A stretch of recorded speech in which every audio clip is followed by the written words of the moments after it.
Cancer আক্রান্ত মহিলার পাশে দাঁড়ালেন এক চা বিক্রেতা। নিজের সাধ্যমতো কিছু জিনিস তুলে দিলেন ওই মহিলার হাতে। এছাড়াও আগামী দিনেও তার পাশে থাকার আশ্বাস দিলেন। পূর্ব বর্ধমান জেলার গুসকরা শহরের বাসিন্দা পাঞ্জাব শেখ। গুসকরা শহরের বাসস্ট্যান্ডের কাছে তার একটা ছোট্ট চায়ের দোকান রয়েছে। সেই চায়ের দোকান চালিয়েই কোনো রকমে তার সংসার চলে। তবে এখানে স্বল্প যা উপার্জন হয় তা দিয়েই তিনি সাধ্যমতো সাহায্য করেন বহু দুস্থ মানুষকে। সেরকমই এবার নিজের সামর্থ্য অনুযায়ী এক ক্যান্সার আক্রান্ত রোগীর পাশে দাঁড়ালেন তিনি। এই বিষয়ে চা বিক্রেতা পাঞ্জাব শেখ বলেন, আমার কাছে এটাই বড়, যে একজন মানুষ হয়ে মানুষের পাশে আসা, কোনো কিছু শুনলে তার কাছে ছুটে দৌড়ে আসাটা, এটাই আমার ভালো লাগে।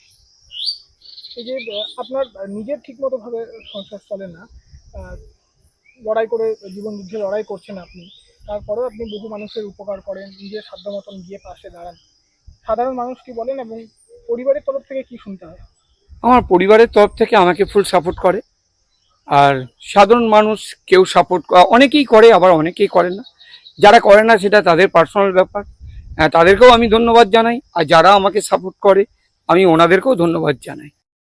পূর্ব বর্ধমানের গুসকরা শহরের 2 নম্বর ওয়ার্ডের কাঁটাটিকুড়ি এলাকার বাসিন্দা নীলিমা মণ্ডল।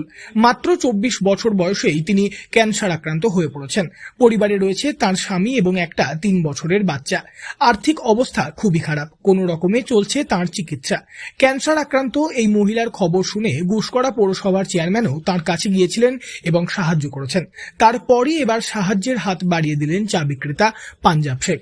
নীলিমা মণ্ডল বলেন, ডাক্তারবাবুরা বলছেন যে চিকিৎসা তো করিয়েছি, অপারেশনের পরে 6টা কেমো হয়ে গেছে, বলো ট্রিটমেন্টটা লং চলবে, ভালো হওয়ার চান্স আছে।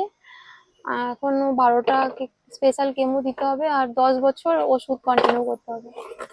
আর্থিক পরিস্থিতি এই মুহূর্তে খুবই খারাপ, কারণ কাজ করার একজনই মানুষ আমার স্বামী, এবং এখন যেহেতু আমাকে নিয়ে ডাক্তারের কাছে যাতায়াত করা করা গেছিল, বাইরে কাজ করতো, তো চলে এসছে। এই মুহূর্তে ওই টুকটাক লেবারের যেদিন ফাঁকা পায়, যেদিন কাজ পায়, সেদিন যাচ্ছে।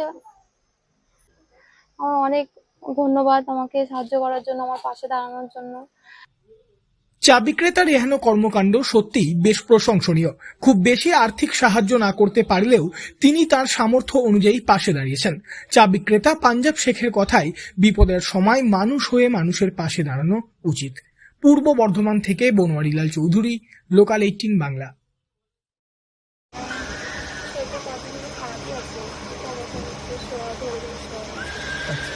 এখন আপনার বাড়িতে কে কে আছেন? মা আছে, ভাই আছে, বোন। মা আচ্ছা, ইনি ডাক্তার কি বলছেন এখন? এখন ডাক্তার বললো যে এটা বেস্টে ছিল, তো ওটা হাড়ে ছড়িয়েছে। আচ্ছা, তো এখন বললো যে 6টা কেমো হয়েছে, 12টা স্পেশাল কেমো চলবে।